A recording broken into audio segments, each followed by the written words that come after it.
Сайн байцгаана эрхэм үзэгчдээ. Монголын мэдээ суваг цагийн хүрд мэдээллийн хөтөлбөрөөр эхэлж байна. Эхлээд мэдээнийхээ товчийг танилцуулъя.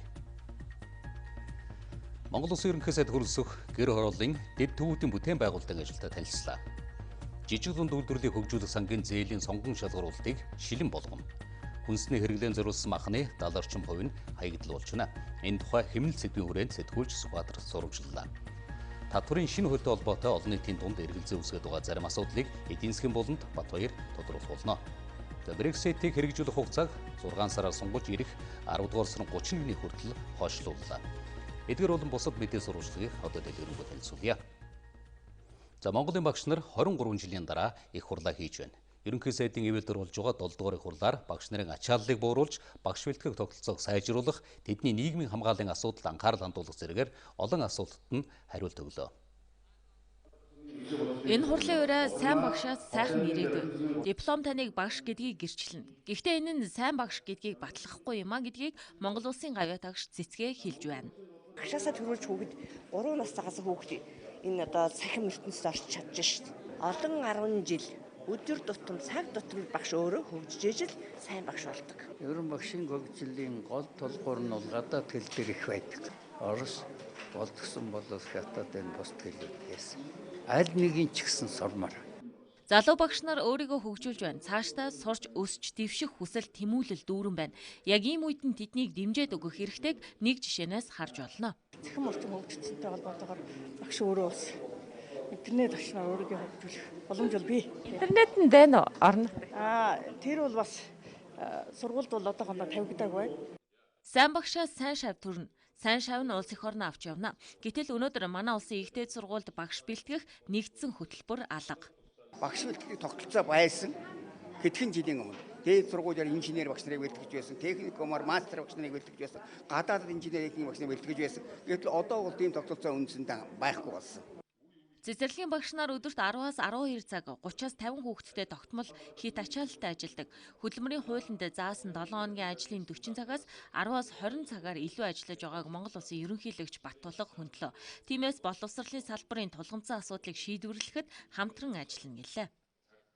Засгийн газраас боловсрол, соёл, спорт, шинжлэх ухааны салбарын бодлого, үйл ажиллагаа, ажиллагчдын нийгмийн асуудлыг дөрвөлтөө шийдвэрлэх бодлогоо зарлах, хэрэгжүүлэхийг шаардаж боломжтой бүхий талаар дэмжин хамтран ажиллах болно. Чанартай багш бэлтгэхэд засгийн газар бодлогоор анхаарч байгааг сайд Баатар Илэг хэлж байна. Дээд сургуулийн багш нар ерөөсөө мэргэжлээ ижлүүлэх газар байхгүй. Тэгэхээр бид нар энийг засгийн газрын хурлаар бас ойрын хугацаанд оруулж шийдвэрлүүлэе гэж бодож байгаа. За нөгөө талаараа энэ багш нар бэлддэг сургуулиудын хөтөлбөрийг нэгдсэн агуулгатай болгох шаардлагатай байна. Багш нарын хувьд гэр амжиргаанд санаа зовхгүй байвал ажилдаа гол анхаарлаа хандуулна. Өнөөдөр тэдний дундаж цалин 713 мянган төгрөг байгаа. Цаашдаа багш нарын цалин нэмнэ гэдгийг хэлсэн. Ерөнхий боловсролын сургалтын хөтөлбөрийг сүүлийн 16 жилд 3 удаа өөрчилсөн. Сурах бичигч докторгүй байдаг. Энэ мэтчлэн олон асуудлаа шийдвэрлэхийн тулд эрх намрын чуулганаар боловсролын тухай багц хуулийн шинжилсэн найруулгыг улсын хурлд өргөн барихаар болжээ. Улсын хурлын өнөөдрийн шуулганы хуралдаанаар ерөнхий боловсролын сургуулийн хоол үйлдвэрлэл үйлчилгээний тухай хуулийн төслийн анхны хэлэлцүүлгийг хийлээ. Энэ хуулийн төслийн гол зорилго нь сурагчдад өгч байгаа үдийн цаг, үдийн хоол болгоход чиглэж байна. Саяхан хувийн сургуулийн 80 гаруй багш сурагч үдийн цайнд хорцсон асуудал гарсан. Хоолны хордлогод орсон хүмүүс цусан суулгаар өвдсөн болохыг эмч мэрэгжилтнүүд тогтоосон. Баян-Улгийн аймгийн Баян-Нуур сумын дотуур байрны хүүхдүүд хоолндоо хорцсон. Энэ хоёр жишээ бид үдийн цай хоол хүүхдэд өгөхдөө эрүүл ахуйн стандарт шаардлагыг нарийн баримтлах ёстой гэдгийг харуулж байна. Олноороо хордож байгаа асуудал эрүүл мэндийн салбарт маш томоохон хохирол учруулж байгаа. Халдвар төвчин судлалын үндэсний төвд бидний тооцоолоогүй тийм том эрсдлүүдийг санхүүгийн хувьд ч тэр хүн хүчний хувьд ч тэр бүх талаар юм эрсдэл учруулж байгаа. Тэгэхээр зэрэг манай ажлын хэсэг нэгэнтээ бодит нөхцөл байдал ийм байгаа учраас энэ асуудлуудаа эргэж харах шаардлагатай гэж би бодож байгаа. 2022 оны хичээлийн жилээс эхлээд түрээс байхгүй болно. Түрээс улсын хэмжээнд байхгүй болно.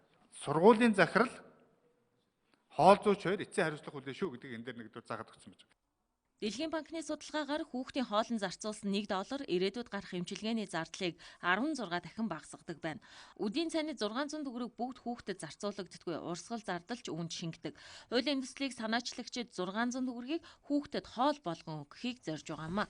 Хуулийн төсөлд сурагчдын хоолны түүхийн эдийг дотоодоос хангана. Хүүхэд хоолнд хорддоггүй, чанартай, шимт хижээлтэй хоол хүнс хэрэглэж байна уу гэдэгт хөндлөнгийн хяналт тавина. Үүнд эцэг эх багш сурагчийн төлөөлөл багтсан зөвлөл ажил нь мөн сургууль бүр хоол зүүчтэй болох юм а. Хоол зүүч гэж ярьж байгаа хичнээн 100 хоол зүүч бэлтгэсэн хоол зүүчийн мэрэгжлийн одоо сургуулийг байна уу? Яг тэр одоо 5 жилийн хугацаанд энэ олон хоол зүүч байгаа юм уу? 652 хоол зүүчийг бид нар бол одоо хууль эхлэхэд 20 оны 9 сард бол ямар ч байсан одоо хангана л гэж л үзэж байгаа. Монголчуудын маань өнөөдөр хамгийн одоо нийгэмд гарч байгаа нэг сөрөг үзэгдэл бол биднэрт хүнсний аюулгүй байдал болчиход байгаа шүү дээ. Ерөөсөө хүнсний аюулгүй байдал. Иннээс болоод монгол хүмүүс маань одоо түрүү ярьж байна. Хүүхдүүдийн маань би давжаарч байна. Бид нар одоо энэ эко хүнс, гений өөрчлөлттэй хүнс, баяжуулсан хүнс гэдгээр маш болгоомжтой хандах хэрэгтэй шүү гэж хэлмээр байгаа. Эко байгалийн гаралтай хүнсийг ашигланаа, гений өөрчлөлттэй хүнсийг ер нь авахгүй гэдэг чинь бид нар энэ дээр бол ийм заалт хүртэл оруулж байгаа. Гений өөрчлөлттэй хүнсийг энд хэрэглэхгүй гэдэг. Харин эко байгалийн гаралтай ийм хүнс хэрэглэнэ гэдэг хуулийн дээр тийм наривчлан зааж өгөх шаардлагагүй. Энийг даган гарах журмуудаараа тэр эко байгалийн гаралтай хүнсүүдэд хилээд өгчих болцоотой байгаа. Тэгэхээр энэ дээр бол асуудал байхгүй. Таны ярьсан энэ бүх зүйлүүд бол хуульд ороод явж байгаа. Үдийн цаг үдийн хоол болгоход 307 тэрбум төгрөг шаардлагатай. Улсын төсөвт дарамт учруулахгүйгээр үе шаттайгаар 5-6 жилийн хугацаанд шийдвэрлэнэ гэж харж байна. Хуулийн төсөлд үдийн хоолнд бага ангийн суралцагчдыг 2020-оос 2021 онд, дунд ангийн суралцагчдыг 2021-с 22 онд, ахлах ангийн суралцагчдыг 2022-оос 2023 оны хичээлийн жилээс эхлэн хамруулахаар тусгажээ. Өчүүхэн хэсэг шүү.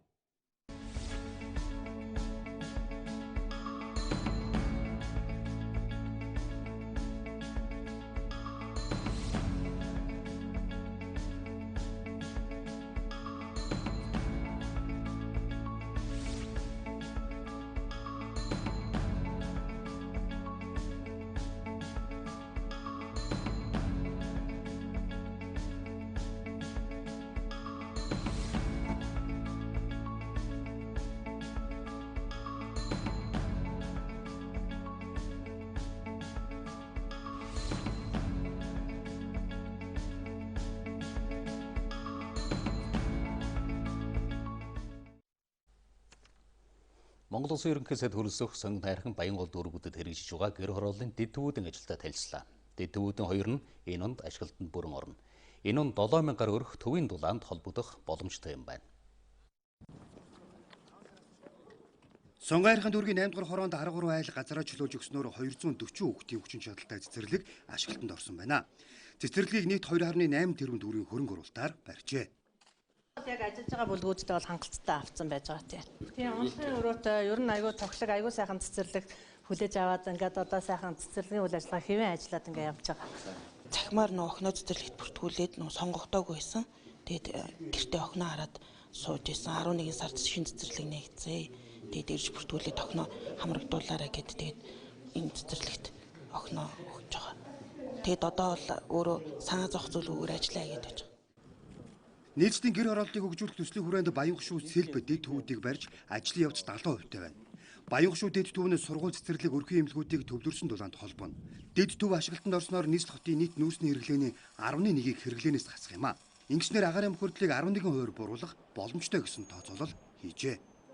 Хороонд байгаа ажилгүй байгаа иргэдийг одоо нарийн мэрэгсэн ажилтан одоо гагнуурч юм уу эсвэл дотор засалч юмор гүгээд нэг давуу тал нь манай одоо энэ дэд бүтцийг хийж байгаа компаниуд дээр яг өөрсдөө очиод ажиллаад одоо сурснаа яг ингээд нөгөө практик дээр шалгаад тэр үнэхээр мэрэгсэн ажилтан бол ажлыг бол 7 хоног ажлыг бол 3 хоногт юм 2 хоногт хийж байна.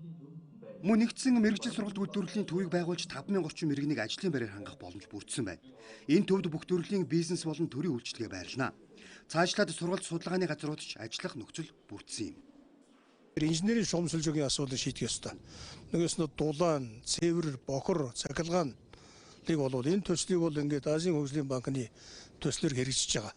Ер нь 2-4 жилийн хугацаанд бол хий гэсэн бодолтой байгаа. Тэг энэ дэд төвийг хийгээд дэд бүтцийг хангах юм бол цаашдаа одоо орон сууцлуулах төслийг бол хэрэгжүүлэх боломжтой. Ирэх үйл 28,000 орчим иргэн 10,000 тонн үрсийг хэрэглэнээсээ халах бодит нөхцөл бүрдүүлэхээр ажиллаж байна. Одоо тэр гэр хороол орон сууцны хороол ихээсээ илүүтэй яг амьдарч байгаа орчинд нь бие даасан дэд бүтцтэй, за сургууль цэцэрлэгтэй, дээрээс нь ажлын байраар хангах боломжтой. Тэгээд ямар нэгэн байдлаар одоо эрсдэлгүй амьдрах энэ нөхцөлийг бүрдүүлэхийн тулд дэд төвүүдийн ажлуудыг эрчимжүүлж байгаа. Ард иргэдийнх яг амьдарч байгаа орчинд нь ингээд хөргөж хийж чадж байгаа явдал бол их сайн байх. Энийг цааш нь одоо улам өргөжүүлэх ёстой. Улам эрчийг авахулж хийх ёстой байна. Одоо дараагийн газруудаар бас бид нар ч очиж шүү дээ, тийм үү? Хөрсний бохирдлгүй болно, агаарын бохирдлгүй болно. Тэгээ энэ дүүрэг болгондоо сайхан цэцэрлэг төрөлнгүүдийг бий болгох ёстой. Тэхийн тулд бид нар орон сууц, тоглох сайхан орон сууц бариад энэ гэр хорооллын айлуудыг шилжүүлэн нүүлгээд тэр нүүлгсэн одоо газраа сайхан нөхөн сэргээх замаар одоо цэцэрлэг төрөл болгох хэрэгтэй байна. Төслийн 2 дугаар үеийн Дэнжимэн голон дамп даржаад хэрэгжинэ. Энэ ажил эх 6 дугаар сараас эхлэх юм. Дэд төвүүдийн бүтээн байгуулалт болон газар чөлөөлөхөд иргэдийн оролцоо чухал байгааг төслийн багийнхан хэлж байна. За олон улсын гэрээний тухай хуульд Монгол улсын дээчүүх шаардлагатай тохиолдолд Монгол улсын олон улсын гэрээг зөв хэрэглэх талаар аль биесийн тайлбар гаргахаар хуульчжээ.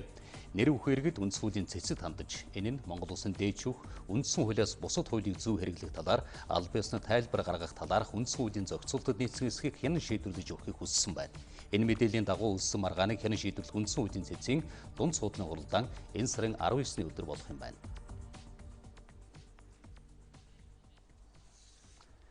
За жижиг дунд үйлдвэрлэлийг хөгжүүлэх сангийн зээлийг албан тушаал тань талаа ургуулan ашиглаж завширсан асуудал олон нийтийн дунд ихээхэн бухимдал бий болгосон. Тиймээс хяналтын тогтолцоог сайжруулж журамд өөрчлөлт оруулах шаардлагатай гэж жижиг дунд үйлдвэрлэлийн дэвжлийн хөгжлийн дэд хорооноос үзэж байна. Жижиг дунд үйлдвэрлэлийг хөгжүүлэх сангаас зээл авах журмыг шинжилэн боловсруулсан байна. За сангийн хөрөнгийг хэрхэн зарцуулж байгааг хянах төрийн бас байгууллагуудын тоог нэмэгдүүлэх, сангаас болон банкаас олох зээлийн хэмжээг хэд байхыг наривчлан тусгасан нь журмын гол өөрчлөлт болж байна. Нөгөө бизнес эрхлэгчид маань бол сая хилцүүлгийн явцад ингээд хилцүүлэхдээ баг 99% нь банкаар болохгүй шүү, бид нэр одоо шууд сангаас авмаар байна гэсэн санал хэлж байгаа. За яадаг вэ гэхээр зэрэг барьцаа хөрөнгө өндөр шаарддаг. Нөгөө барьцаа хөрөнгийн үнэлгээнд дээр асуудал байдаг. За тэгээд өгтөө их хойрог удаан байлгадаг. Өөрөө оролцоогүй сонгож тагалт хийгээгүйч тэгээд сайтыг одоо юмд одоо барьж өгдөг. Бацарг бол энэс болж ил одоо энэ нөлөөсөн бай жижиг зээлийг хавтгаар болгосон нэр зүүж байгаа шүү дээ. Тэгэхээр энэ бол сайд бол заавал орон нутгийн дэд хороо сонгож ялгасан төслийг сайдын тушаалаар баталгаажих шаардлагагүй. Дэд хороонд баталгааж болоод банкндаа явуулдаг байх хэрэгтэй. 300 сая төгрөгөөс дээш зээлийг банкар, түүнээс доош төгрөгийн зээлийг жижиг дунд үйлдвэрлэлийг хөгжүүлэх сангийн сонгон шалруулалтаар олох тухай санд гарсан. За мөн орон нутагт үйлдвэрлэл эрхлэхээр зээл хүсэж байгаа хүмүүст нийт зээлийн 50-аас дээш хувийг олох нь зүйтэй гэж үзсэн юм а. Бид бас нэг банктайгаа харьцаад ингэж явдаг энэ схемдэг аяндаа явандаа очихгүй бол болохгүй. Тэгэхээр энэ нь бол болох бах. За гол нь орон нутагт очих асуудал, ямар үйлдвэр үйлчлэгэнд очих асуудал, тэгээд иргэдтэй хүрэх асуудал. За нийт төлбөрийн тэдэн нь бол одоо орон нутагт очсон байх хэвээр энэ одоо жил болгон хийж тавьж болно шүү дээ. Цаашдаа бол бид хүн ерөнхийдөө мэдээж нөгөө гарааны бизнес гэдгээ дэмжих хэрэгтэй байх. Тэгээд дээрэс нь тухайн одоо засгийн газрын бодлого мөрийн хөтөлбөртөө холбогдуулаад яг тухайн үйлдвэрлэлийн салбар чиглэлээ тодорхойлоод ингэ явах зүйтэй гэсэн ийм байр суурьтай байгаа. За дээрэс нь орон нутагт тухайн жилийн төсвийн хэдэн хувийг зарцуулах нь зүйтэй гэдэг байдлаар оруулж ирэх нь зөв баха. Журмын төсөлд сонгон шалгаруулах эрхийг орон нутагт олгох, төсөл сонгон шалгаруулах хорооны бүрэлдэхүүнд төрийн бус байгууллагын төлөөлөл нэг байсныг 3 болгон нэмэгдүүлэхээр тусгаж байна. Монголын үндэсний олон нийтийн радио телевизийн үндэсний зөвлөлийн ээж турал өнөөдөр боллоо. Энэ хурлаар хараат ус аудиторын дүгнэлтийг танилцуулсан байна. Дүгнэлтээр Монголын үндэсний олон нийтийн радио телевизийн өнгөрсөн оны санхүүгийн тайланд эерэг үнэлгээ өгчээ. Хуулийн дагуу Монголын үндэсний олон нийтийн радио телевиз жил бүр өнгөрсөн оныхоо санхүүгийн тайланд хөндлөнгийн аудит хийдэг. Энэ удаад олон улсын аудитын сүлжээний томоохон фирм болох Гранд Доронтон аудит компани энэ ажлыг хийсэн байна. Аудитын дүгнэлтээр санхүүгийн тайлан зөрчилгүй байна гэж гарчээ. Мөн үндэсний зөвлөлийн хурлаар Монголын үндэсний олон нийтийн радио телевизийн ерөнхий захирлын 2018 оны ажлыг дүгнэж хангалттай сайн гэж үнэлсэн байна. Удирдлагын захидлыг одоо яг аудитын хуулийн дагуу гаргаж өгсөн. Энэний дагуу бидэнд бол ажлаа улам эрчимжүүлэх, сайжруулах, ялангуяа нэгтлэн бодох бүртгэлийн бодлогын баримт бичиг гэж аливаа байгууллагуудад байдаг. Энэ бодлогын баримт бичгээ боловсронгуулгаж, тайлан мэдээлэл, бүртгэл, тооцоогоо улам нэгтлэх одоо зөвлөмж болгосон байгаа. Хамгийн гол нь бид бол энэгээр маш одоо юу гэдгийг хөндлөнгийн аудитаар том хэмжээний алдаа дутагдал зөрчил илрээгүй. Гэхдээ анхаарч ажиллах зүйл бол байгаа гэдгийг нь бол энэ аудитын төлөвлөлтөнд хэлж өгсөн. Хурлын үеэр шилэн дансны хуулийн дагуу Монголын үндэсний олон нийтийн радио телевизийн 2018 оны санхүү үйл ажиллагаа үндэсний зөвлөлийн ажлын тайланг тус энэ сарын 25-наас өмнө олон нийтэд мэдээлэл гэдгээ хэлж байлаа.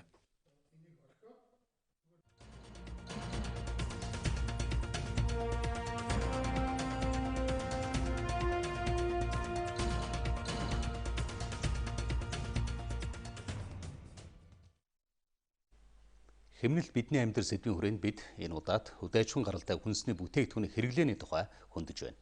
Хүнсний хэрэглээнд зориулан бэлтгэсэн махны 70 орчим хувь нь хаягдл болон үлддэг. Тодорхойлбол бид 53 кг амьдын жинтэй хойно худалдаж аваа зөвхөн 20 кг махыг хүнсэндээ хэрэглэдэг байна. Харин үлдсэн нь ихэнх тохиолдолд хаягдл болон үлдэж байна. За нийслэл орчимд жилд ойролцоогоор 196 мянган бод, 1.4 саяын богмал нядалгаанд ордог. Үүнийг жингээр наавч тооцвол нийт 131 мянган тонн амьдын жин бүхий мал боловсруулалтанд орж байна. За үүнээс 400 мянган гаруй тонн дайвар бүтээгдэхүүн гарч хаягдл болон үлдэж байна. Тэгээд одоо гар аргаар боловсруулсан үйлдвэрийн түүхий дээр юунууд бол нэг хаягдахгүй шүү дээ. Дайврууд цэвэрлэгдээд аваа явчихдаг. Ноднон одоо тэр зумалгаа гэж нэг тийм технологи орж иж хийгдээд толгоо, сүүл нь одоо бүх дотор юунууд бүгдээр хаягдсан гиз дотор нь. Тоноглоод нэг 15 тонн ачиж байгаа. 3 ажлаа гэж бодох чинь 45 тонн байгаа. Гиздэгтэй дайр бүтээгдэхүүнд энэ сивсүнс бүх юм ороод штэ. 4 ам бүлтэй аль жилд дунджаар 8-аас 10 хоньны мах хүнсэндээ хэрэгэлдэг гэсэн судалгаа бий. Нэг хоньны амьдын жин 50 кг гэж тооцвол хагас тонн махан бүтээгдэхүүн хүнсэндээ хэрэглэнэ гэсэн үг. Гэтэл тухайн гэр бүл жилд 300-аас 400 орчим тонн махыг хүнсэндээ хэрэглэхийн тулд 50-аас 100 тонн дайвар бүтээгдэхүүний хаягдлыг бий болгодог гэсэн судалгаач гарчээ. Социализмын үед бол өөхийг бүр улсаас нэгдсэн журмаар өөх тос эрэг зориуд авдаг. За энэ бол савангийн үйлдвэрийн үндсэн түүх байд. Одоо ч хэвээр байна уу? Одоо ч хэвээр байна. Гэтэл яагаад одоо энэ мал нядалгаанаас гарч байгаа дотор өөхийг тэр чигээрнгээр нь хаягдалд оруулаад хайж байна вэ? Энэ маш их үнэтэй цэнтэй биологийн бүтээгдэхүүнийг огт хайхрахгүй үн зэнгүй болгож хайж байгаа нь маш харамсалтай. Малын дайвар бүтээгдэхүүн цул махтай харьцуулахад хүнд хэрэгтэй амин дэмээр илүү баялаг байдаг. Мөн бүх төрлийн уургийн бодисыг дайвар бүтээгдэхүүнээс гаргаж авч болно. Энэ бол олон улс оронд батлагдсан зүйл. Тэнхэн муудсан дардсан хүн өсүүдэд бол уурга тариулаа гэдэг. За 200 мл уурга ойролцоогоор 200 мянган төгрөг байгаа байх гэж бодож байна. Тэгвэл энэ одоо малаас гардаг энэ одоо бүтээгдэхүүнүүдийг чинь боловсруулаад инсталляц хийх юм бол уургийн задарцэг хийгээд хөндөж эргэлж болох бүтээгдэхүүн хийж болно, малдад зориулсан бүтээгдэхүүн хийж болно. Малын гаралтай түүхийдийн хойгдол энгийн хойгдлаас илүү хор хөнөөлттэй. Их хэмжээний уураг хий ялгарч байдаг учраас байгальд сөрөг нөлөө үзүүлэх нь ихэ.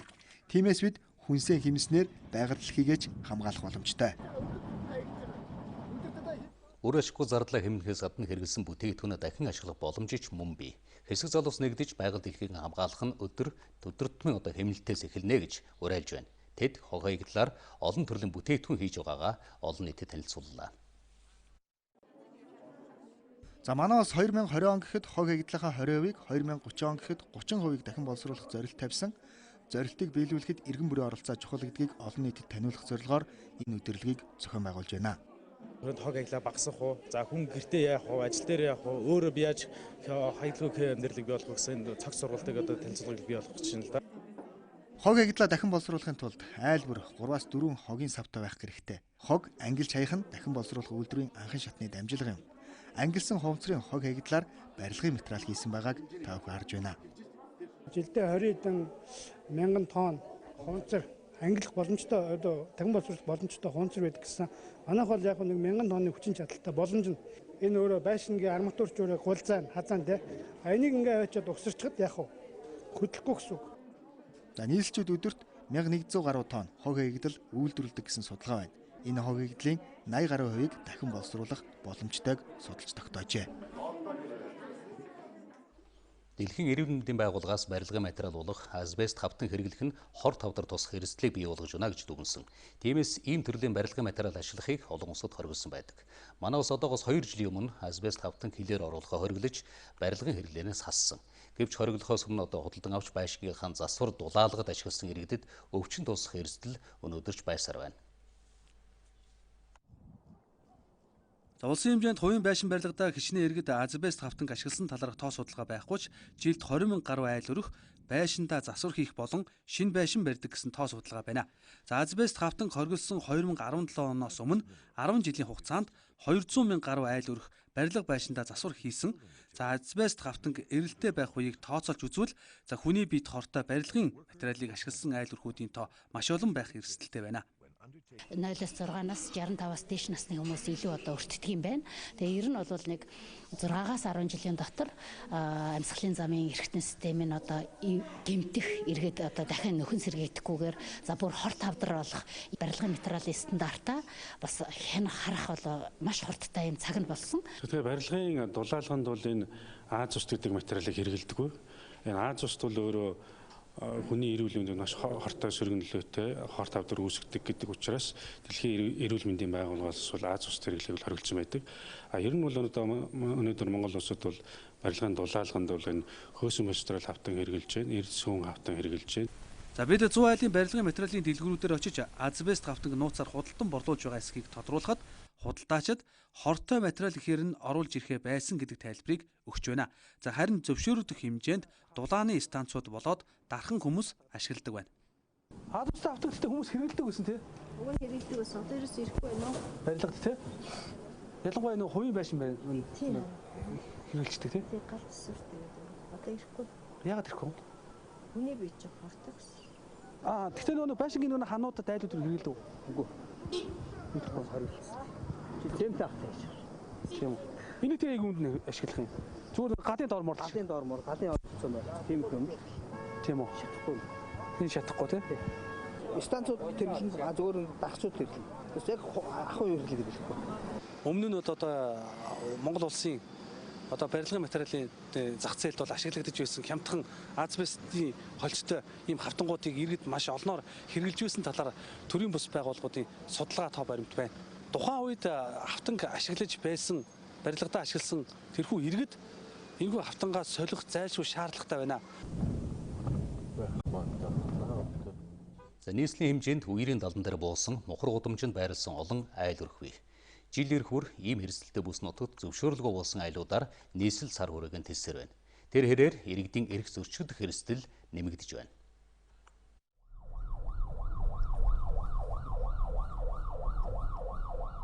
Яг ийм гэр хороолт дундх нарийн гудмаар онцгой байдлын албан агштын гал унтраах машин орох боломжгүй ийм тохиолдол өдөр болгон маш их гардаг. За хит нарийн гудамж ихтэйгээс болоод галын дуудлаган дээр одоо цаг алдаж очих бэрхшээлүүд ч учирч байгааг хэлж байна. Тухайн гарсан галтан мөрөө бага хэмжээнд байсан бол дэглэрх гэдэг ч юм уу иргэд одоо олон нийт ихэнх хэмжээний галтан мөрийн хохирол учрах эрсдэл өндөр очроод байгаа. Амьдарч байгаа газрынх нь гудамж нэг л өглөө босоод ирэхэд нарийнсан байх нь энгийн үзэгдэл гэж иргэд ярьж байна. Замраагүй барьсан хашаануудын дундх зам нь машин зөрөх зайгүй. Зам нь хаанч хүрээд мухар болж магадгүй. Энэ трач ингээ эзгүй байсан газар учраас битүү айлтай цаашаа даваад айлтай ийшээ даваад айлтай хайлаас руу даваад одоо ингээд бүгдээрээ буудсан ийшээ сонгон айрхад нийлдсэн цаашаа хайлаас руугаа нийлдсэн жалдаг малгах гэхгүй уулын нөгөө судаг мудаг бүх газараар нь буудсан. Зөвшөөрлөгөө буусан тохиолдолд 1812-22 гэсэн дугаар байгаа. Энэ шуурхай албаны утасны дугаар. За энэ лүгөө бид нар за ийм асуудал гарлаа. Шуурхай баг ирж энэ асуудал дээр арга хэмжээ авна гингүүд яг тухайн асуудалтай холбоотой шуурхай багийн ажлын хэсгийнхэн ирээд орон арга хэмжээ авдаг. Сүүлийн жилүүдэд айлууд хашаагаа илүү үнэлүүлэхийн тулд тэлж барих болсон. Энэ тохиолдолд нийслэлийн газрын алба дараах ажлыг хийдэг байна.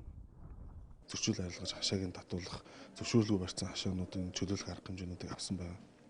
За энэ жилийн хувьд бас энэ газрын зөрчил арилгах арга хэмжээ үргэлжлээ зохион байгуулагдаад явна. Зөвшөөрлгүйгээр газар ашиглаж байгаа нөхцөлд одоо иргэнд улсын бацаагчийн тухайн яг зөрчлийн хэлбэрээс хамаарат торгууль төлбөр ногдуулдаг шүү дээ. Зөрчлийн тухай хуулиараа.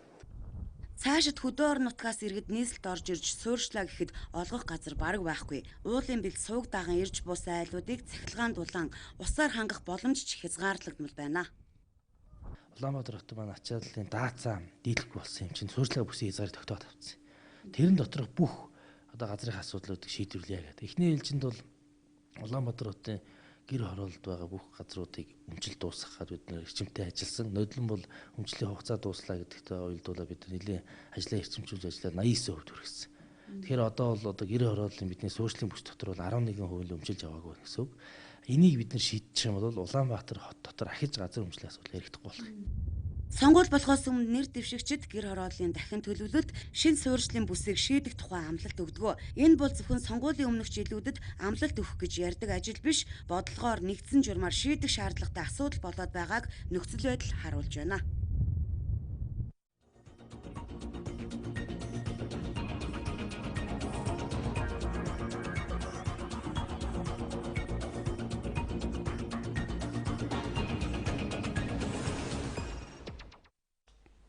Үзэгчтэй хөтөлбөр эдийн засгийн булангаар үргэлжилж байна. Энэ удаа татварын багц хуультай холбоотой мэдээллийг та бүхэндээ хүргэж бэлэн боллоо. Студид Батбаяр ажиллаж байна. За тэгэхээр татварын багц хуулиар аж ахуй нэгжүүдэд олон төрлийн хөнгөлөлт үзүүлж байгаа тийм ээ. За энэ хуулийн боломжийг ашиглаад том аж ахуй нэгжүүд татвараас зүгтаадаг болчих вэ. Түүнийг дагаад татварын орлого буурчих вэ гэсэн болгоомжл бас зарим иргэдийн дунд байна л да. Жилийн борлуулалтын орлого 1.5 тэрбум хүртэл орлоготой ийм аж ахуй нэгжүүдэд бол шатлсан олон төрлийн хөнгөлт үзүүлж байгаа. Энэ талаар мэдээлэл иргэдэд хангалттай хүрсэн баха. За дээрх хөнгөлт нь маш олон аж ахуй нэгжид боломж олгож байгаа. За манай улсын хэмжээнд бол 100 мянга гаруй аж ахуй нэгж байдаг. За үүний 96.7% нь бол 1.5 тэрбум төгрөг хүртэл борлуулалтын орлоготой ийм жижиг дунд аж ахуй нэгж байгаа. За үлдсэн 3.3% нь л одоо том гэж тооцогдох ийм аж ахуй нэгж байгаа. За эндээс ингээд харах юм бол ерөнхийдөө 96.7% нь одоо энэ хөнгөлтөд хамрагдаж болох нэ гэж харагдаж байгаа. Гэтэл эндээс өнгөц харах юм бол юу гэж харагдах вэ гэхээр улс одоо ихэнх татвараа авахгүй болчих юм шүү. Татвар орлого бүртгэж байчих юм шүү гэж харагдаж байгаа. Гэтэл яг үнэндээ бол тийм биш.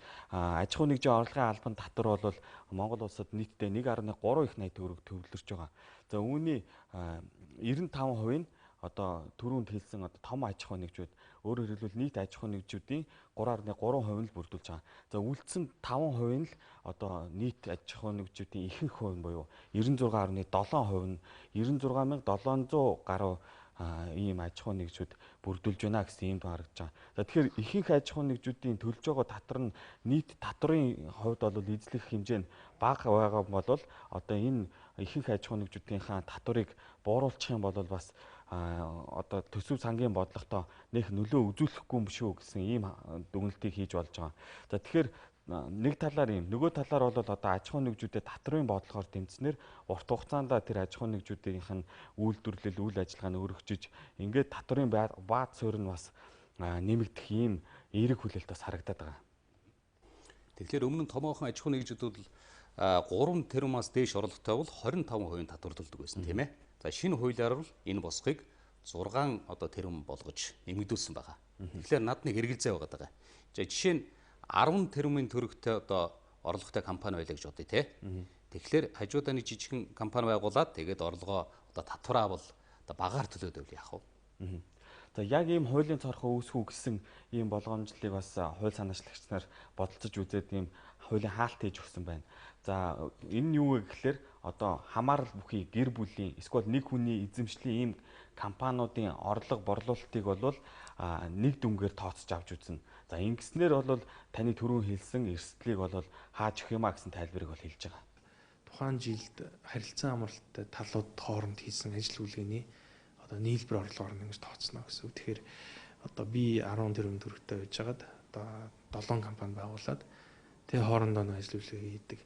Ийм байх юм бол энэ одоо хөнгөлөлтөд орох юм боломжгүйгээр. Тэгэхээр бол ингэж механикаар жижигэрх юм эрсдлүүд бол бас тодорхой хэмжээнд буурна гэж харж байгаа. За тэгэхээр хөрөнгөний зах зээлийг дэмжих бодлого бол шинэ татварын хуулинд туссан байгаа тийм ээ. Тэгэхээр компаниуд бонд гаргавал хүүгийн орлогод 10 биш 5% татвар төлдөг болно гэсэн тийм ээ. Бондын хүүгийн өгөөжөөс ногдуулах татварын хэмжээг бууруулж өгж байгаа нь бол мэдээж иргэдийг энэ хөрөнгийн зах зээл рүү оруулах, хөрөнгө оруулах энэ идэвхийг дэмжиж чиглэж байгаа бодлого. За нөгөө талаар бас аж ахуй нэгжүүдэд арилжааны банкнаас өөр их усүрээс санхүүжилтээ босгох ийм боломжийг нь бас нэмэгдүүлж өгөх зорилготойгоор ингэж хийсэн татварын өөрчлөлт гэж харагдаж байна. За энэ нь бол одоо анх сангийн амнаас өргөн баригдахдаа хувьцаа болон бондын хүүгийн өгөөж дээр энийг одоо энэ хөнгөлтийг хамааруулж тооцноо гэж ингэж өргөн барьсан байна. За гэтэл хилцүүлгийн авцад бол зөвхөн бонд дээр энэ хуулийн үйлчлэл нь байна гэсэн ийм залтаар батлагдсан байна. Татварын багцын шинэ хуулиар бас одоо нөгөө бидний ярьдаг үн цаасаас хийсэн ашиг буюу одоо баруунаар бол капитал гейн гэдэг татварын өөрчлөлт бол ороогүй. Энэ өөрчлөлт ороход бол бид нэр зах зээлийг итөвчдөг одоо тодорхой хэмжээний хүн хөрөнгийн бирж дээр хувьцаа аваад ашиг хийхдээ эндээс татвар авахгүй гэсэн үг. Одоогийн байдлаар бол 10% авагдаж байгаа. Тэгээ аж ахуй нэгж орогчвол энэ бол давхар авагдана гэсэн үг. Аж ахуйг чинь үн цаасаас 10% төлөөд тэгээ аж ахуй нэгжийнхаа татвараар ахаад 10% төлнө. Энэ хууль бол бас цаашдаа одоо шинжлэхдүүл одоо энэ шинжилтийг хийх хэрэгтэй байна. Америкийн нэгдсэн улс, Сингапур зэрэг хөрөнгийн зах зээл нь дотоодын нийт бүтээгдэхүүнээсээ их болтлоо өндөр хөгжсөн орнуудад бол хувьцаа бондоос хүртэх өгөөж нь бол тэг хөв байдаг. За манай улсын хувьд бол хөрөнгийн зах зээл нь дотоодын нийт бүтээгдэхүүнийхээ 8% эзэлж байгаа мөртлөө татвар нь бол 10% байж ирсэн. Одоо бол 5 болчлоо. Гэхдээ цаашдаа бол одоо энэ зах зээлийг илүү өргөжүүлэх гэх юм бол татварын бодлогоор илүү их дэмжих юм хэрэгцээ шаардлага байгаа маа. За баярлалаа. Эдийн засаг болонг Батбаяр хүргэлээ.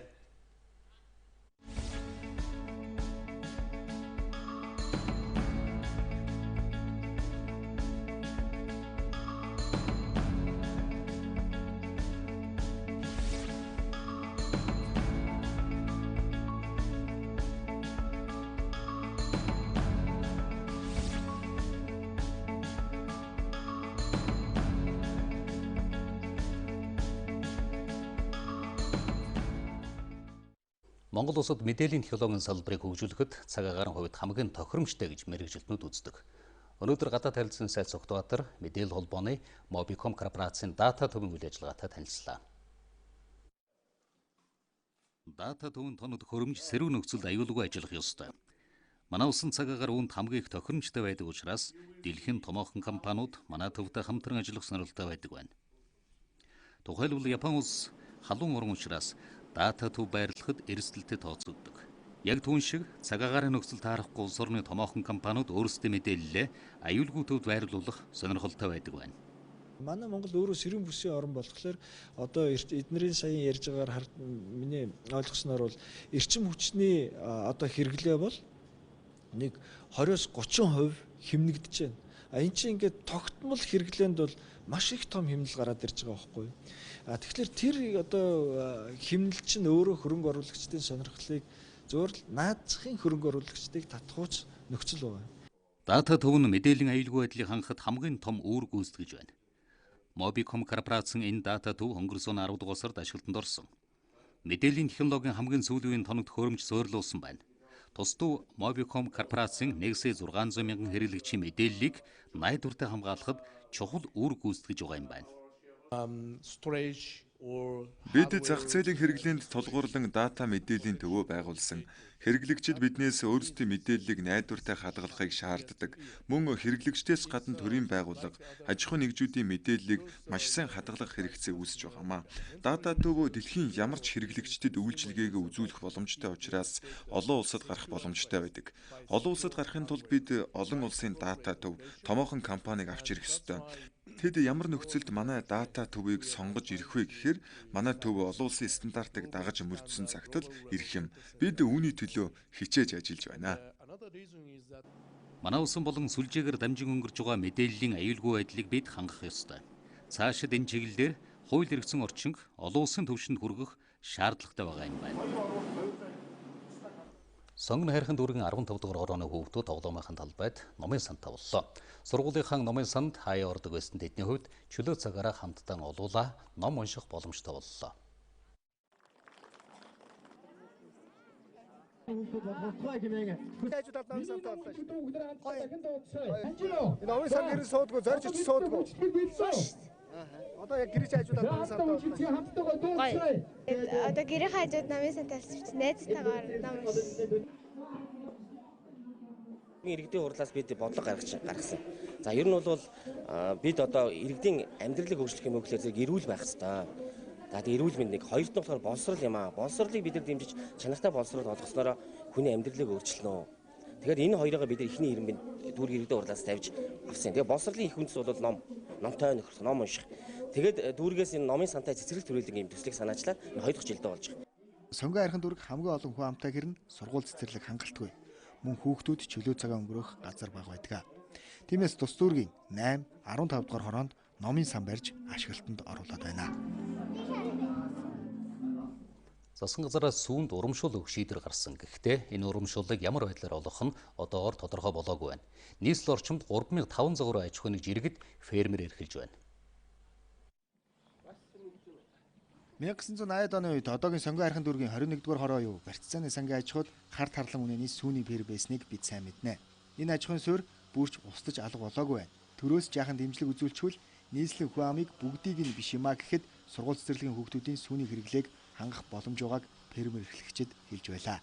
Хар тарлангийн бүс нутаг байсан учраас одоо айлуудад зориуд хар тарлан өгөхөр өгч байгаа байхгүй юу? Юу яагаад? Эргүүлж сүүгээр нь одоо үнийн төлөвлөх гээд. Энэ орчимд бол яг фермийн бас бүс нутаг юм байна тийм ээ. Олон хэд байдаг юм шүү. Олон хэд байдаг. Ер нь. Яг л энэгээр л амьдардаг л бүс нутаг ерөөсөө энэ 21 дугаар ороод үгээр амьдардаг. Засгийн газраас сүүний урамшуулалд 4 тэрбум төгрөгөөр төсөөлсөн энэ мөнгийг урьдчилсан байдлаар үйлдвэрээр дамжуулж олгоно гэсэн мэдээлэл байна. Үүнийг фермер эрхлэгчид эсвэргүүцэж байлаа. Дэмжлэг тусалцаа байхгүй. Ер нь одоо бас нэг аж ахуйгаа гэсэн сэтгэлтэй хүмүүсийн л одоо сэтгэлээр энэ нийслэлийн нэг сүгээр хангаж ингэж явж байгаа юм. Дамаа одоо тэгээ сүүлийн үед энэ юун дээр батлагдсан зүүнний урамшуул затлагдсан тэр мөнгийг бол яг сүү одоо үйлдвэрлэж байгаа усууд нь хөргөж яг тэднэрд нь жинхэнэ урамшуул олгож өгөх бол маш хэрэгтэй. Ганц сүүнийхээс юугаар орлогоор бид бүхэн эрчимцэн аж ахуй удирдах авч явна гэдэг бол бас л хэцүү л дээ. Урсгал зардалтад бараг л таарал явдаг.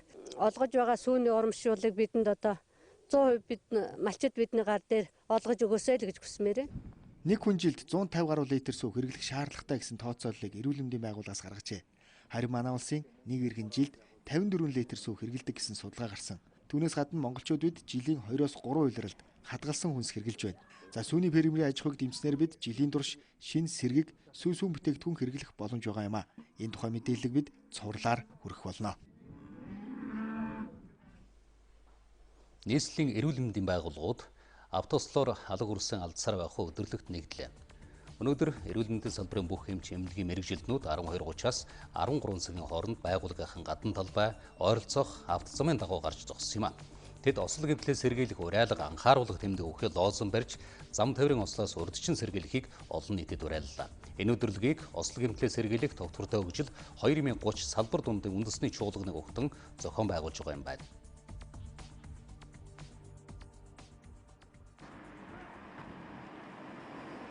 За эхний удаад бол айхтар одоо үр дүн гарах гэхээсээ илүү дохио болох болов гэж бодож байна. За дараагийн одоо энэ үйл ажиллагаа маань тодорхой хэмжээгээр тогтмолжиж гэдэг юм уу тодорхой хэмжээгээр үе шаттайгаар явах юм бол бид нар энэ одоо автотээврийн осолд орж байгаа тодорхой хувийг одоо бид нар бууруулж чадна гэсэн найдвар хүлээгдэж байна. Жил дунджаар улсын хэмжээнд одоо 500 гаруй хүн зам тээврийн гэмтэр бол бас осрын улмаас одоо эв эрүүд хүн амь насаа алдаж байгаа охирч байгаа юм. Тав мэдээнүүд бий. Энэ бол одоо сүүлийн жилүүд одоо өсөх хандлагатай байгаа. Тийм учраас одоо бүх нийтээр монголчууд хүн бүр одоо энэ зам хөдөлгөөнд зөв боловсон оролцох мөн аж ахуйн нэгж байгуулах хүртэл одоо энэ зам тээврийн гэмтрээс бас урьдчилан сэргийлж чадах юм бол биднээс хүний алтан амь эрдэнэ амийг одоо хамгаалж чаднаа.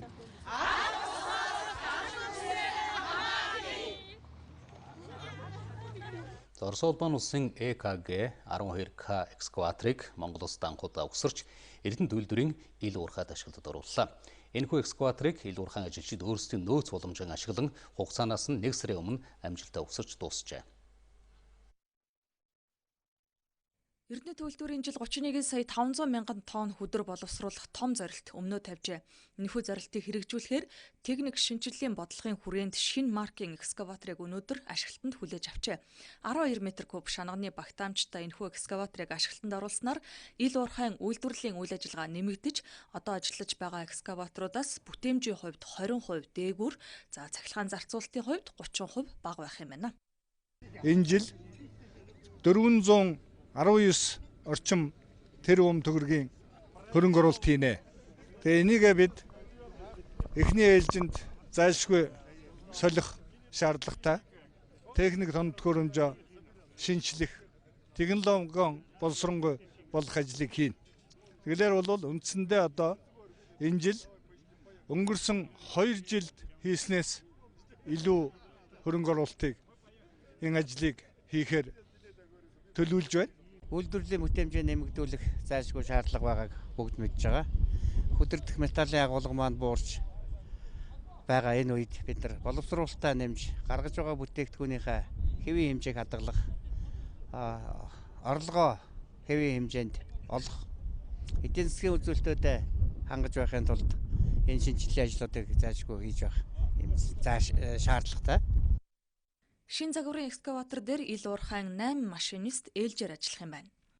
Энийн давуу тал болохоор энэ машинистын тоглог орчин дуу чимээ байхгүй.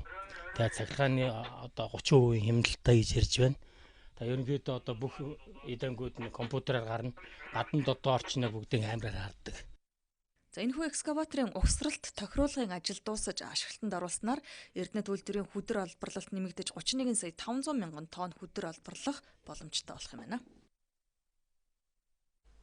Эрхэм үзэгчдээ одоо та бүхэн олон улсын мэдээ хүлээн авна уу? Студид инх хамгаалж ажиллаж байна. За орон мэнд хүргэе. Баярлалаа орон мэнд хүргэе. Тэгэхээр өнөөдөр олон улсад Их Британи Европын холбооноос гарахтай холбоотой буюу одоо Брекситтэй холбоотой асуудал хамгийн гол анхаарал татж байна. Энэ мэдээллийг үзэгчтэй эхлээд хүргэе. Их Британи МОНРТ-ийн нэгдсэн ван тус Европын холбооноос гарах үйл явц буюу Брекситийг хэрэгжүүлэх хугацааг 6 сараар сунгаж ирэх 10 дугаар сарын 31-ний хүртэл одоо хойшлуулад байна. За өчигдөр Брюссел хотны улсан Европын холбооны тусгай чуулганаар Брекситийн асуудлыг хэлэлцэж ийм тохиролцоонд хүрсэн байна.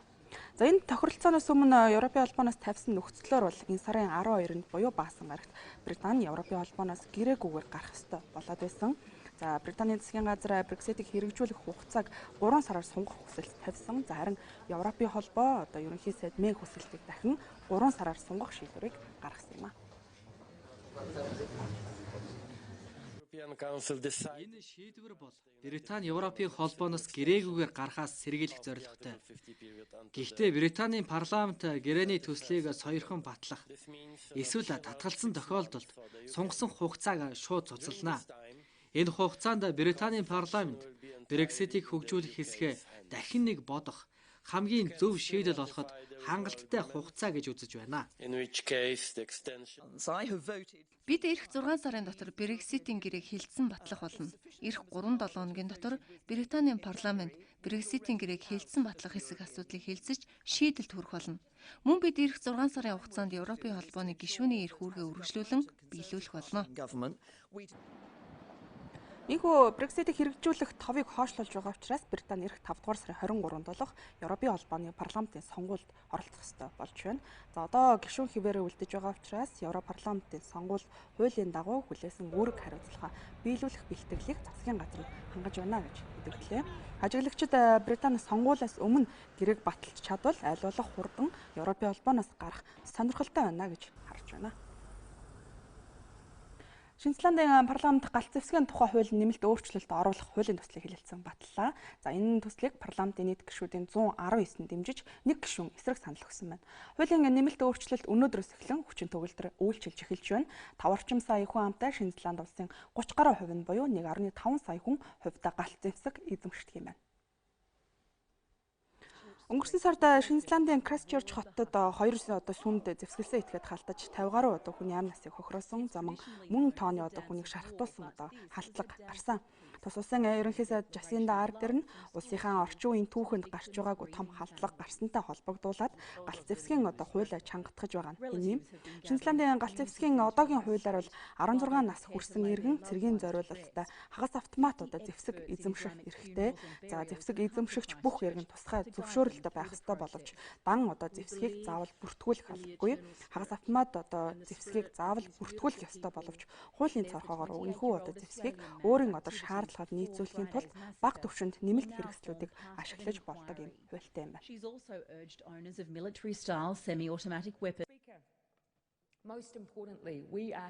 Бид галт зэвсгийн тухай хуулиа чангатгаснаар халдлагад өртөж амнасаа алдсан иргэдийнхэн дуу хоолойг эх орондоо хүргэж байна гэж бодож байна. Шинэ хууль хэрэгжиж эхэлснээр Шинэ Зеландын иргэдийн галт зэвсэг эзэмших эрхийг тодорхой хэмжээнд хязгаарлаж байна.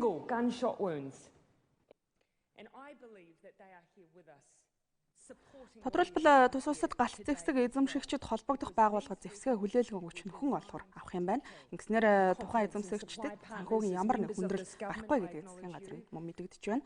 За энэ хуулиар цэргийн зориулалттай бүх төрлийн хагас автомат английн галт зэвсэг болоод дайралтын үед ашигладаг галт зэвсэг сум агуулах багтаамж өндөртэй замаг болоод бусад дагалдах хэрэгслүүдийг ч хоригдж байгаа юм байна.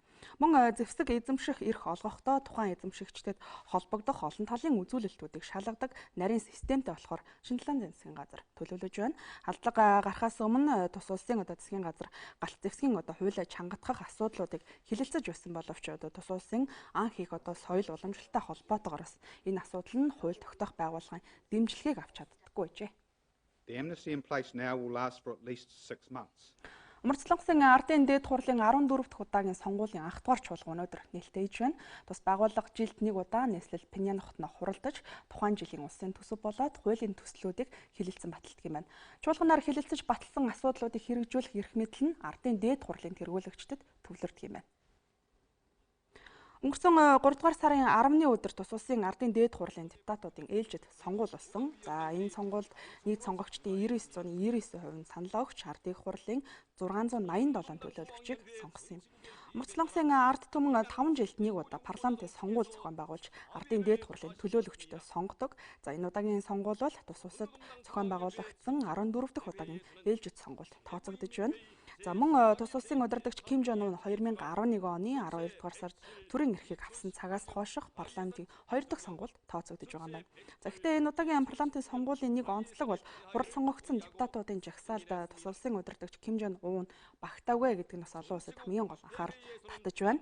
За харин түүний ойрын зөвлөх охин дүү хөтөлбөрийн намын түүх орооны сурталх уулгын хилцээний орлогч дарга Ким Янг Жон парламентын гишүүнээр сонгогдсон байна. За тиймээс парламентын энэ чуулганаар ардын дээд хурл болоод тэргүүлэгчид бүтцийн томоохон өөрчлөлтүүдийг хийж гинэ гэж бас ажиглагчид харж байна. За Умарцлангс улс өмнө нь цөмийн зэвсгийн хөгжил болоод эдийн засгийн хөгжил хоёроо зэрэгцүүлж явуулах бодлогоодыг барьж байсан. За харин өнгөрсөн оны 4 дугаар сард тус улс цөмийн зэвсгийн хөгжил нь олон улсад амжилтанд хүрч цөмийн зэвсэгтэй болсноос дэлхийд даяар зарлаж байсан юм. За ингээд цөмийн зэвсгийн туршилтын талбайг хааж төв алгасагч баллистик пуучин туршихгүй цаашид үндэсний эдийн засгаа сэргээхэд гол бодлогоо явуулна гэдгээ зарлаж байсан. За парламентын сонгуул явуулах замаараа удирдагч Ким Жон Ун энэ шинэ бодлогоор өөрийн дэглэмийн суурийг бэхжүүлэх зорилготой байж магадгүй гэж шинжээчид таамаглаж байна.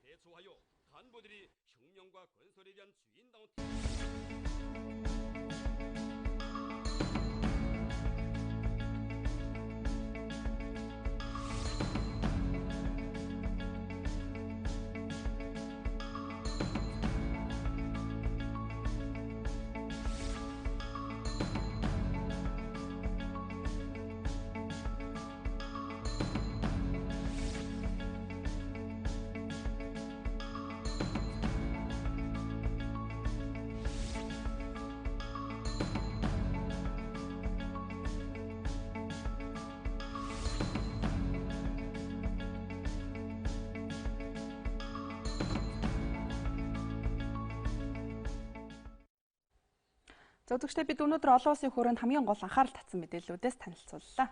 Баярлалаа.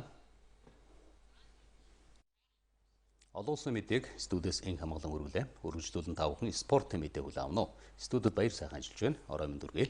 Орой минь дүргээ. Баярлалаа танд. Манай оронд болон дэлхийд ихэнд болж байгаа спортын тэмцээн уралдаан үйл явдлын мэдээлэлс үзэгч та бүхэндээ өргөе. дотоодын спортын тэмцээн уралдаанаас усан сэлтийн өсвөрийн лидерчүүдийн 2019 оны улсын аврах шалгаруулах тэмцээн төв бассейнд эхэллээ. 28 дахь удаагийн улсын аврах шалгаруулах тэмцээн 3 өдрийн туршид үргэлжилж аваргууд нь тодорх юм а.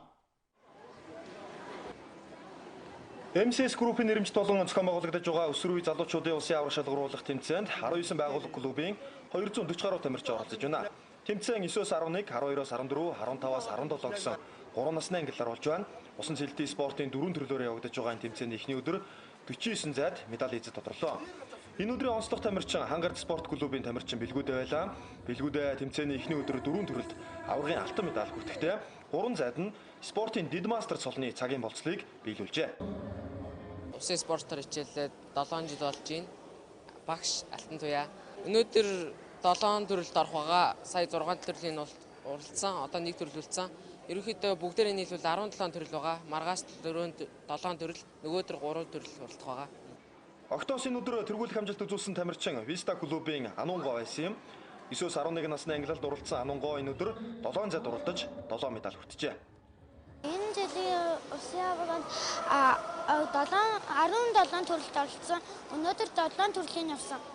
Тэгээд 7 төрлөөс 4-д нь алт аваа, 3-д нь мөнгө авсан. Өдий хүртэл намайг сэлд сургасан. Отка багш, Тамира багш хоёртаа баярлаа.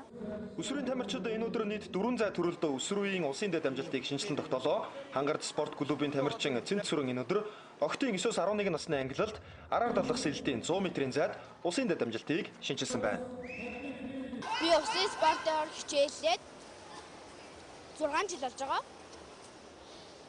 Тэгээд өнөөдрийн тэмцээнээр би 100 м араар 9-өөс 11-ийн Монгол улсын рекордыг шинжилсэн. Тэгээд 50 м мэлхийгээр хүрэл медаль авсан. 100 м өврөөрөө мөнгөн медаль авсан. Маргааш болохоор 3 гараатай. Сүүлчийн өдөр болохоор 2 гараатайгаа. Энэ удаагийн тэмцээн Азийн хүүхдүүд 2020 наадмын өмнөх томоохон сорилго болж байна. Мөн энэ өдрүүдэд олон улсын усын спортын холбооноос Монголд ирж сургалт явуулж байгаа гадны сургагч багш нар сургалтанд хамрагдсан шүүгчдийнхээ ур чадварыг хянаа оролцож байгаагаараа онцлогтой юм а. Монголын морин спорт уяачдын холбооноос энэ оны эхэнд тодруулбал 1-р сарын 7-ны өдөр их хурлаа хийж шинэ бүтэц зохион байгуулалтаагаар ажиллаж эхэлсэн билээ. Өнөөдөр тус холбооноос хэвлэлийн баг хурлаа хийж сэтгүүлчдэд мэдээлэл өглөө. Монголын морин спорт уяачдын холбооноос баталсан дүрмийн дагуу эх 4 жилийн хугацаанд нэг тэргүүн дэд ерөнхийлөгч, салбар чиглэл хариуцсан 6 дэд ерөнхийлөгч, 61 тэргүүлэгч гишүүнтэй үйл ажиллагаагаа явуулахар болсон. Монголын морин спорт уяачдын холбоо нь эрдэмтэн судлаачидтай хамтран ажилладаг. Энэ үйл ажиллагаагаа дэлгэрүүлж хөдөө аж ахуйг сургуулиулан тус сургуулийн эрдэмтэн докторуудтай хамтран ажиллах санамж бичигт гарын үсэг зураад байна. 2019 онд зохион байгуулах хурдан морины уралдаануудын товыг засгийн газрын 4-р сарын 10-ны хуралдаанаар шийдвэрлэж баталлаа. Энэ оны эхний уралдаан Монголын морин спорт уяачдын холбоог үүсгэн байгуулагчдын нэг, холбооны анхны ерөнхийлөгч Понцог Балжир агсны нэрэмжит төвийн бүсийн хаврын уралдаан 5-р сарын 12-нд хүн 7 удагт болно. 3 жил тутамд нэг удаа зохион байгуулагддаг их хурд уралдаан 7-р сарын 20-21-нд мөн хүн 7 удагт зохион байгуулагдах юм. Зуны бүсийн 6 уралдаан 7-р сарын 28-29-ний өдрүүдэд Баян-Үлгий, Хөвсгөл, Баян-Хонгор, Өмнөговь, Дорнод, Ховсөнбөр аймагуудад болохоор болжээ. Ийхүү энэ онд ардын хувьсгалын үндэсний их баяр наадмын уралдаантай нийлээд нийтдээ 9 том уралдаан зохион байгуулагдана. Одоо үзэгч таахны анхаарлыг хөдөө орон нутагт болж байгаа тэмцээн уралдаан үйл явдлын мэдээлэлд хандуулж байна. Ховд аймагт 2019 оны волейболын өсвөр үеийн улсын аварга шалгаруулах тэмцээн болж аваргуудаа тодруулсан байна.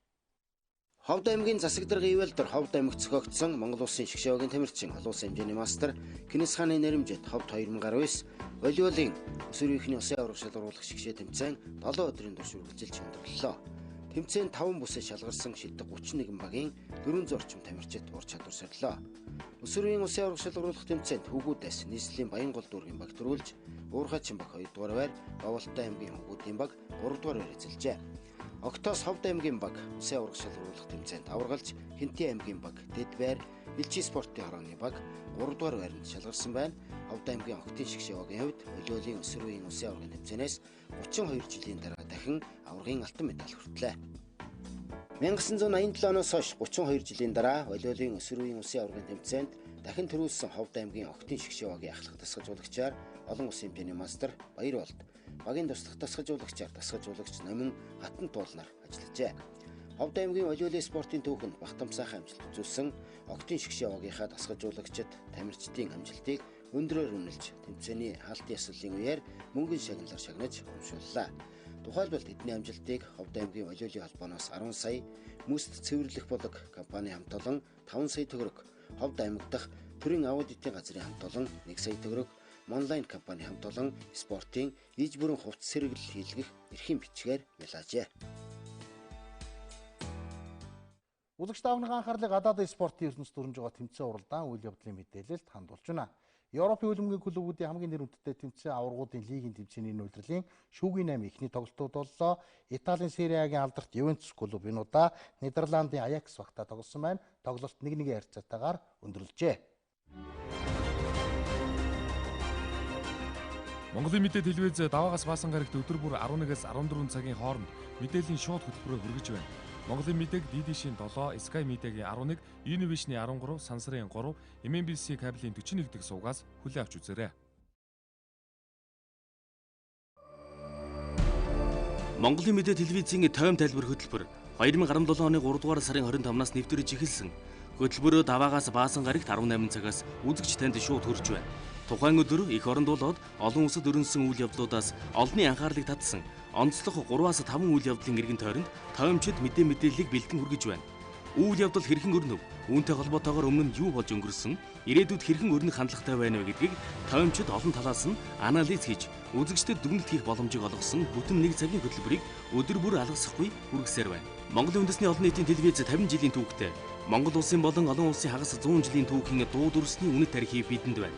Энэ бол тойм тайлбар хөтөлбөрийн гол агуулгын нэг хэсэг юм. Монголын мэдээ телевизийн тойм тайлбар хөтөлбөрийг тойм жалдан гэрэл, цэнд, сэтгүүлч үр цайх, олон улсын тоймч цогтоо, төвшин жаргал, редактор Ариун Чимэг нар үзэгч танд хүргэж байна.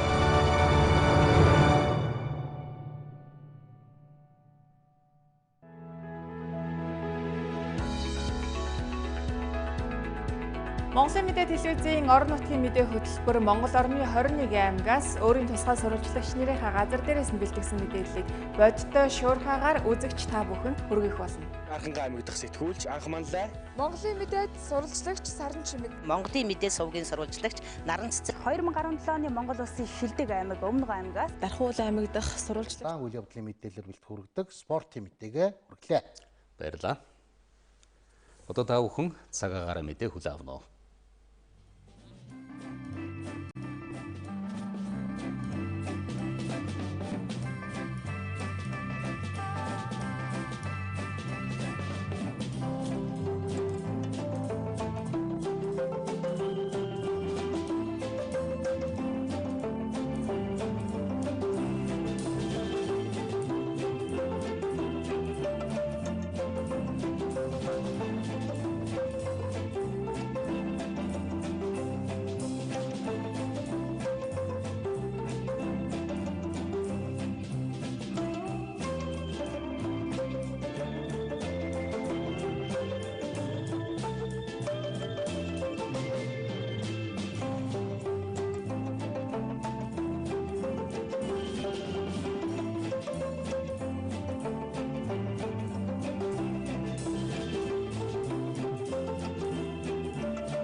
Монголын мэдээ суваг цагийн хүрд мэдээллийн хөтөлбөрөөр та бүхэнд хүргэлээ.